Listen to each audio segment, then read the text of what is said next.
big welcome to this week's episode. Today we're going to be installing this upgraded radiator. I think from stock the Pajero has a 2-row and this is a 5-row. So yeah, it's definitely going to be a big upgrade. It's all aluminium and it's from GPI Racing, sorry, from eBay. So yeah guys, let's get stuck into it and make this baby run cooler.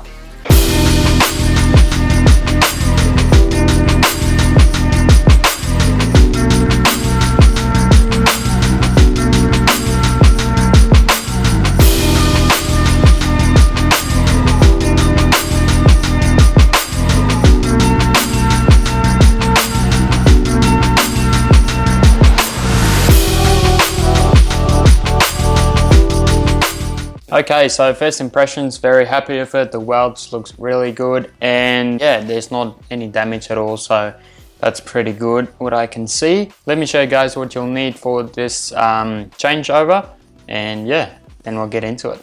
Alright, so first up, this is what you'll need. So it's just a really basic tool set and then some coolant as well. I didn't know how much you get, so I just got 12 liters. They are about $40 each, and then just a clean funnel over there, and then just something to drop your old coolant into.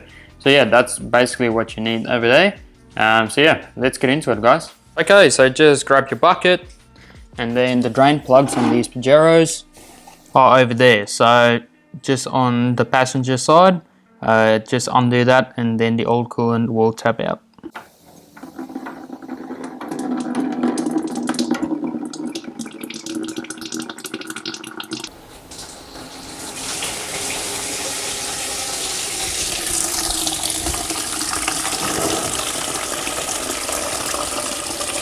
Alright guys, so while that's draining out, what you want to do is remove this pipe over here, just so you can get some space to work with.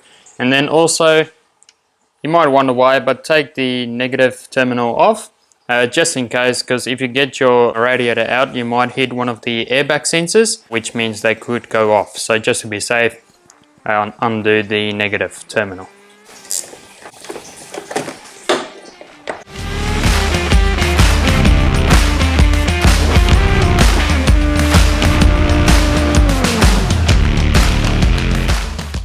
Great, so just grab a set of pliers, remove the top hose.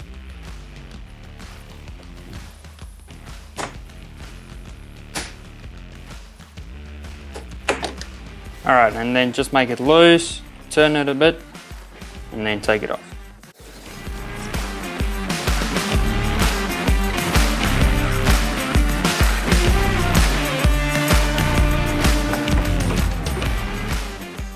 Cool, and the next up is to undo the lower hose, so just over there.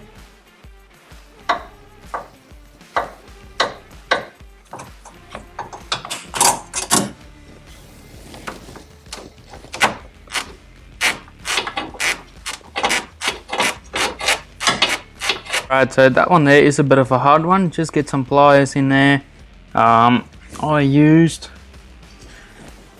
these ones, so yeah, just get it in there and then make it loose like that and then just wiggle it out. So next up is the transmission line, so just undo that one there and that one there, just so it can come out. Alright guys, so as you can see, we are losing some transmission oil there. So yeah, that's why you need like 1 liter bottle or so just to top it up after you're done. But yeah, that's what it looks like. So disconnect that one there and over there. Okay, so once that's done, all you want to do is disconnect the bolts. I'll see if there's some inside there. I can't see any. So yeah, let's do them. And then disconnect your overflow. So this one here. There you go. So yeah, the radiator should be able to come out now. So let's have a look.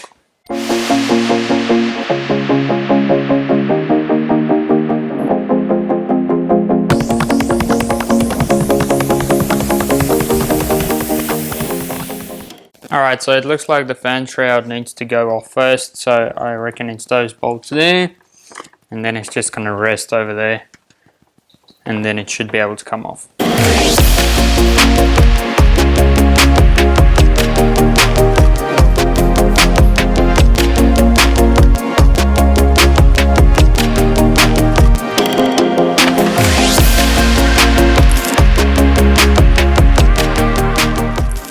Damn, well, there you go, guys. Just look at the difference. Doesn't matter how much you try to clean it when you do a car wash, it just remains dirty. Just look at all this grass and mud and everything. Like, this is crazy.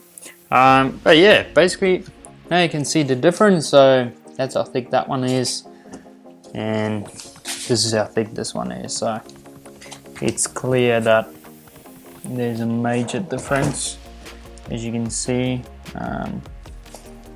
So yeah, it's definitely gonna run cooler. So yeah, I'm very excited to put the new one in, guys. So it's gonna be a snug fit, but oh, it's definitely gonna run nice and cool now. What you wanna do is take the old parts like this and then just chuck it onto the new one.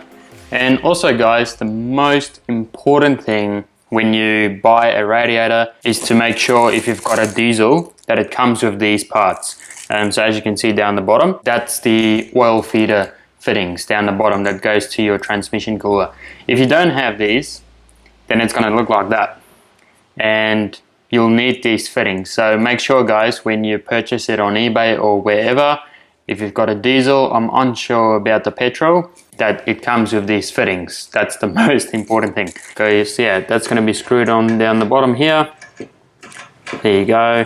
But yeah, guys, let's put everything on this radiator onto this one. By the way, these old ones won't screw onto this fitting because it's different. So yeah, you won't be able to use them. It needs to come with new ones, guys. I think it's only the rubbers and these things that needs to go on, and then we're pretty much good to go.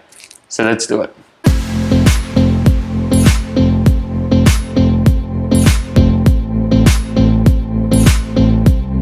Yeah, well, it definitely is a big boy. So what I'm gonna do, just to make it easier for myself, is undo this pipe over here, just over there, as you can see, that one there, just so there's more space for me to work with.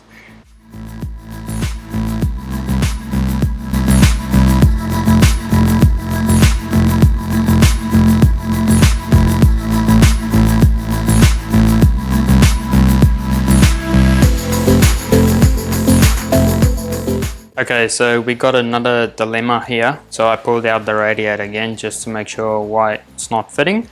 So here's why. So as you can see, it fits down the top, but as you go to the bottom of the radiator, it doesn't line up. So that's just great. So what I'm just gonna do is I'll have to cut out a section here with the grinder. Same thing here, because the pipe needs to go in there, so grind it like that, and then that should be right.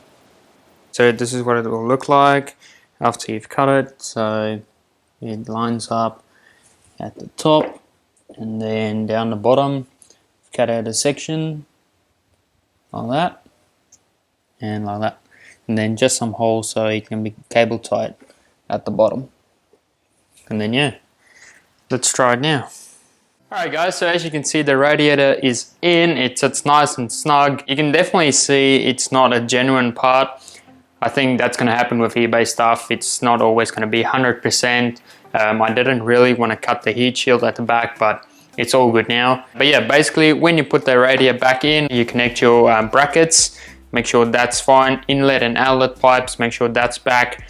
And then these bolts over here that holds the heat shield, make sure that is bolted on correctly as well.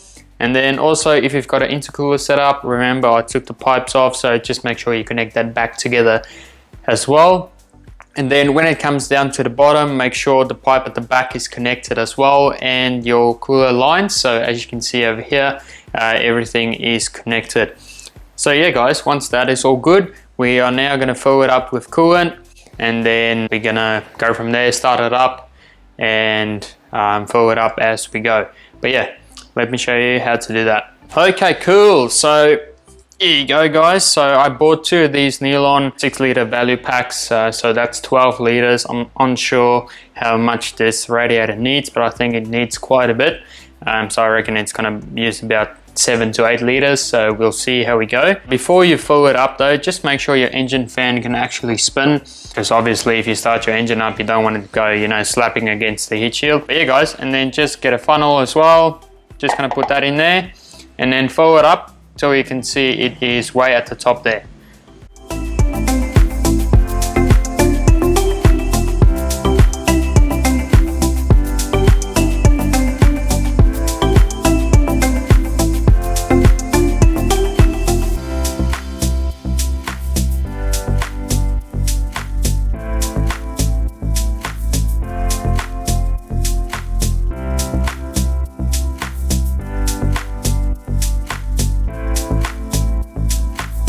Also make sure you zip tie the bottom of the heat shield where you've drilled the holes, just so everything is nice and neat together.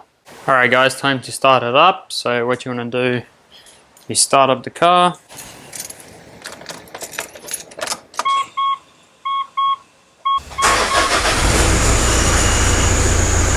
Alright, and then turn on the heater. There you go. That will make sure everything cycles through your car. I mean like the cooling system. So yeah, just turn it all the way up there and yeah, give it some juice. Just so it all cycles through.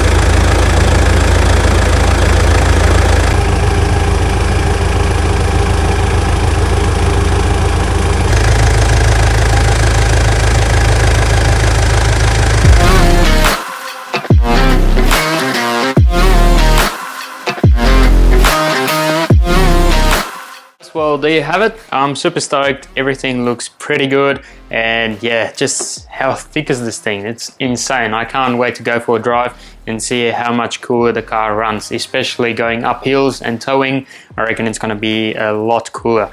So yeah guys, basically once you've filled up the coolant, make sure everything is all good, so the brackets are nice and tight, just to, you know, a full loop and see if there's any leaks or any sort of things like that. But yeah guys, overall I'm very happy with it.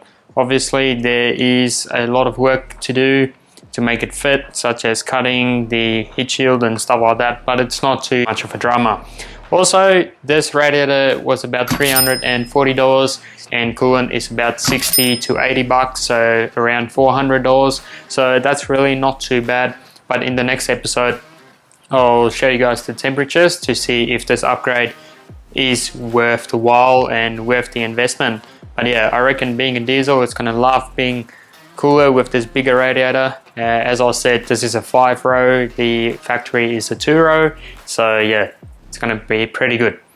Also guys, once you've checked everything over, just go around the block, make sure once you come back, let the car cool down, see if your transmission cooler oil needs to be topped up. Also your coolant overflow bottle, just make sure that needs to be topped up as well if you have lost any. I didn't lose any oil so far, but yeah, once again, I'll go for a drive and see if that needs to be topped up. Make sure you like and subscribe on the channel so you're notified when the temperature episode drops, and I'll see you guys in the next one.